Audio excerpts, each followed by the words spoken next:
President Joe Biden's approval rating has reached its lowest point in over a year. What does that mean for the race to 270 electoral college votes? According to Decision Desk HQ and The Hill's polling average tracking public opinion of the Democratic incumbent's job performance, Biden's 38.6% approval rating is the lowest since they began tracking surveys in February of 2023. Now, this comes after the president's approval had been on an upward trend over the last month, following his State of the Union address on March 7th, which had also coincided with his seemingly improving deficits against Trump in head-to-head polling in the key battleground states as well.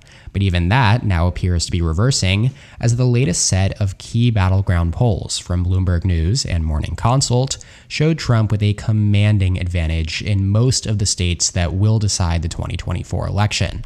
And further, considering the report from earlier this week that showed that the U.S. economy grew by only 1.6% in the first quarter of this year, falling short of expectations, it may only get worse for Biden over the next few weeks. Now, given all of these factors, the question, of course, becomes, how do these trends translate over to an electoral college map? Can Joe Biden really win re-election with numbers this poor? Let's find out. Now, for reference, taking a look at Donald Trump's approval rating on 538, starting in 2019 and going through the end of 2020, his approval rating never dipped below 40%. And this time period includes the start of the COVID-19 pandemic, subsequent lockdowns, and the entire 2020 presidential election cycle. Public opinion of Trump's job performance only dipped below 40% after January 6th, but even then, it never got any worse than Biden's current rating. At the time of the election in early November, Trump's approval hovered around 43 to 44%, a full 5 to 6 points better than Biden's 38.6% approval at the time of recording this video. Historically speaking, all incumbents with an approval rating of 50% or higher have won re-election, and presidents with approval ratings much lower than 50% have lost, including, of course, most recently, Trump. Now take a look at this data from Gallup that shows the last 10 incumbent presidents' approval ratings in June of their re-election year, as well as the final measure taken before the election, and then whether or not they won re-election. The only two incumbent presidents with approvals comparable to Biden right now in the 30s, Jimmy Carter in 1980 and George H.W. Bush in 1992, both lost re-election. Every other president on this list had an approval of at least 45% and won re-election. There are unfortunately no measures for Truman, LBJ, Nixon, or Ford past June of their re-election years, but they each held better than 45% in June. Obviously, these numbers are not a good sign for Joe Biden's re-election odds, and while we are still a long way out from Election Day, there is little, if any, evidence at all to suggest that presidents' approval ratings improve over the course of their re-election year. For the 6 post-World War II presidents whose approval ratings were measured after June of their re-election years, 3 saw their approval rating increase modestly as the election drew near: Obama, Carter, and Reagan, while the others did not. Now, with all of that being said, it is still fair to say that even just a small uptick in Biden's approval, perhaps even still as low as 42%, would at least give him a decent shot at getting enough votes in a shrinking number of battleground states to limp him over the 270 finish line. In 2020, for instance, Trump's low 40s approval rating still got him within around 40,000 votes of Biden in just 3 extremely close states. It's not unreasonable to suggest that had a few things gone differently in terms of turnout and campaigning down the stretch, Trump could have flipped enough voters in Arizona, Georgia, and Wisconsin to just barely reach 270 electoral votes and win a second term.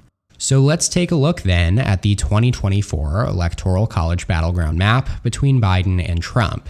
Just 7 states will hold the keys to the White House on November 5th, 2024: Nevada, Arizona, Georgia, North Carolina, Pennsylvania, Michigan, and Wisconsin.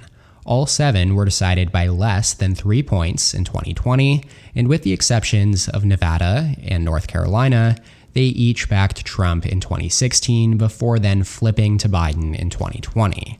And polling so far this cycle has backed these battleground assumptions, as the margins of lead for Trump and Biden, mostly Trump, have consistently been the closest in these 7 states. And with 93 electoral votes between them and neither candidate anywhere near 270 just yet, Biden 226, Trump 219, how these 7 states will vote this November will decide the 2024 race. Now, back in 2020, Joe Biden carried Nevada by 2.4 points, Arizona by 0.3%, Georgia by 0.2%, Pennsylvania by 1.2%, Michigan by 2.8%, and Wisconsin by 0.7%. Donald Trump, meanwhile, carried the state of North Carolina by 1.4%. In the Electoral College vote counts, Biden leads with 303 electoral votes to Trump's 235, and that leaves him with at least some room for losses to his coalition. If the election were held today with his current 38.6 approval rating, or if he maintains a similarly low rating all the way into November, he is almost sure to lose votes rather than gain on his 2020 performance. Remember, Biden was much more favorable in the 2020 cycle. In fact, Biden had a net positive 6-point favorability rating according to Real Clear Politics, over Trump's net negative 13-point favorability. Today, Biden is actually viewed less favorably than Trump, and even less favorable than Trump was in 2020 at around negative 15. The question then not only becomes which states the incumbent president can afford to lose, but also which he is most likely to lose. Now, based on 2020 margins alone, remember that Biden carried Arizona, Georgia, and Wisconsin each by less than a point, and by a combined raw vote margin of approximately 42,000 votes. Should Trump flip these 3 states back into his column, he would win 272 electoral votes, just enough to secure the presidency and prevent a second Biden term. But it's not quite that simple. There are unique trends and changing dynamics that could potentially make each state shift and swing in different and unpredictable ways from election to election. I'm talking about things like demographic changes, population growth or decline, ideological shifts, elasticity, and even things as trivial as the weather on election day.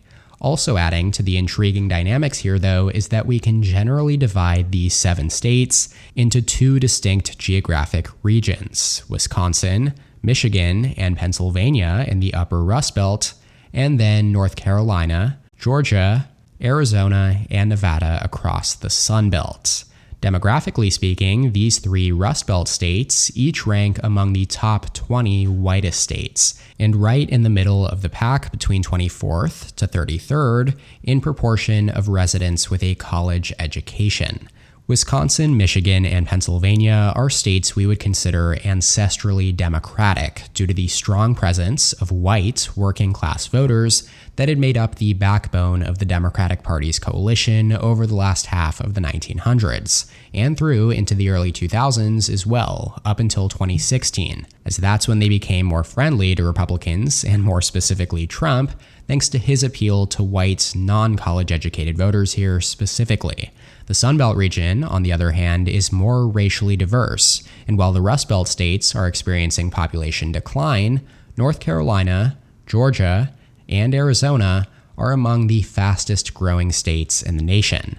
Arizona and Georgia specifically have seen population booms in the Phoenix and Atlanta metro regions, and have simultaneously shifted hard in favor of Democrats over the last decade as they've become popular moving destinations for transplants from liberal areas like the Northeast, and specifically in Arizona from California.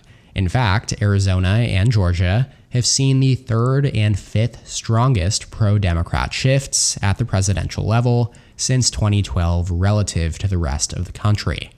All of this being said, though, polling so far this cycle has shown Trump performing better in the Sun Belt, while Biden comparatively garners more support in the Rust Belt. Trump currently leads Biden by 5.8% in Nevada, 5 points on the dot in Arizona, and in Georgia also exactly by 5 points, and then 5.2% in North Carolina. Remarkable consistency there as Trump leads by around 5 to 6 points in all 4 states. Comparatively, in the Rust Belt, Trump leads Biden by just 0.4 of a point, 0.4%, in Pennsylvania, 2.5 points in Michigan, and then 0.7% in Wisconsin.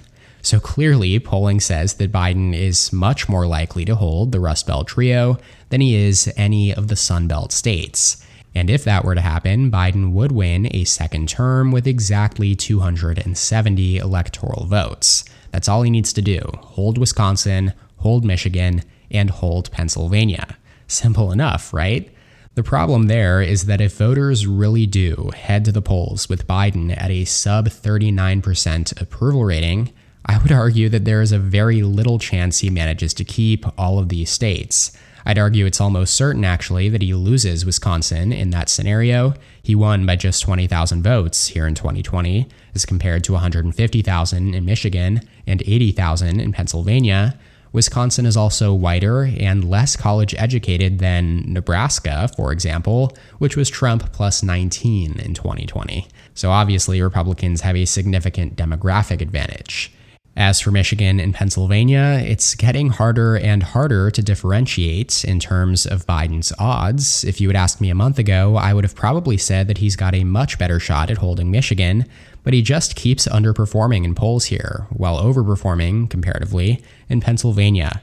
I do tend to think, though, that it will be harder than most people think for Trump to win either of these states after how well Democrats performed in races here since the Supreme Court overturned Roe v. Wade. Regardless, though, they don't necessarily matter here, as Trump has already eclipsed 270 up to 278. If either Michigan or Pennsylvania were to vote for Trump, I'd say it's very, very likely that these other 5 states would also back him at the same time, and probably by greater margins. That's all, though, for this analysis. You can feel free to comment your thoughts and feelings about this map in the comment section below. I appreciate all positive or negative comments. Also, make sure to let me know down there what other 2024 related videos you would like to see in the future. Shout out to my channel members on screen here. Thank you so much for your support. If you would like to become a member, go ahead and click the join button below this video to receive exclusive perks.